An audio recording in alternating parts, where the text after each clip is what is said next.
palit.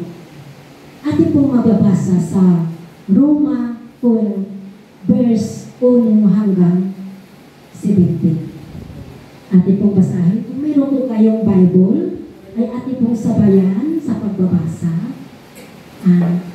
Dito po sa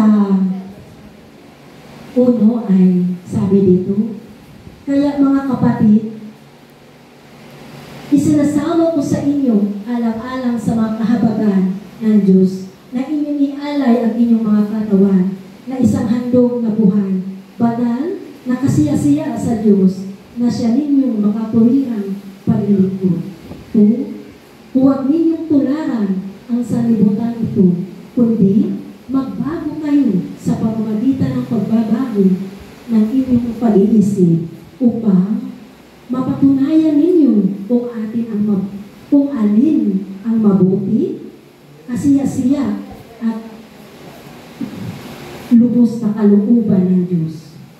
So, dito po mga kapatid sa verse 2, ang sinasabi po dito mga kapatid, ang payo po dito ni Apostol Pablo ay huwag po natin tularan ang mga bundong.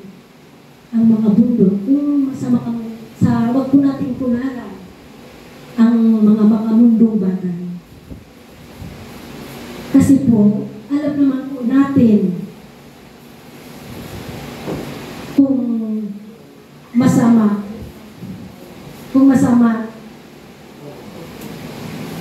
alam po natin kung masama o hindi. Dapat ay pag-isipan po natin na tayo po ay mapunta sa mabuting gawa. Hindi po sa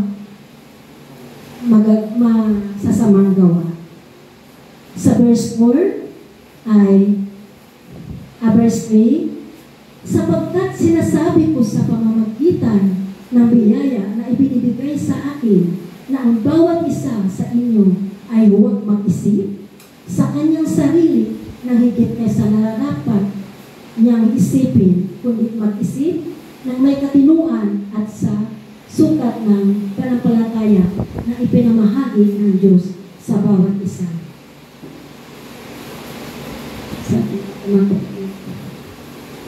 Sabi dito mga kapatid ay iwasan po natin na mag-isip tayo na mas mataas pa tayo sa isang kapatid natin.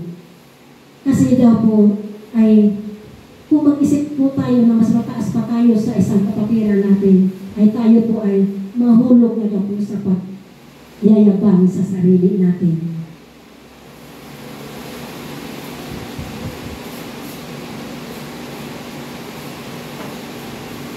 Kasi tayo po ay binigyan po tayo sa ating Panginoon ng talento, may talento, timbang na may sukatan sa ating pananampalataya.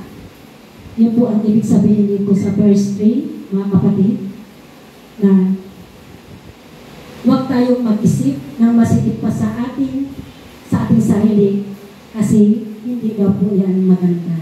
So, dito po tayo sa verse 4.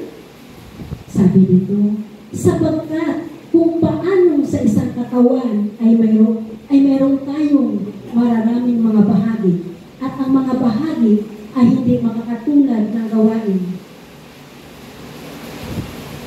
Verse 5, kaya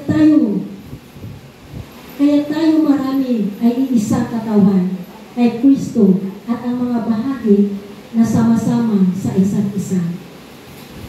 Tayo ay may mga kaloob na magkakaiba ayon sa biyaya na ibinibigay sa atin. Kung propesiya ay gamitin ito ayon sa sukat ng pananampalataya.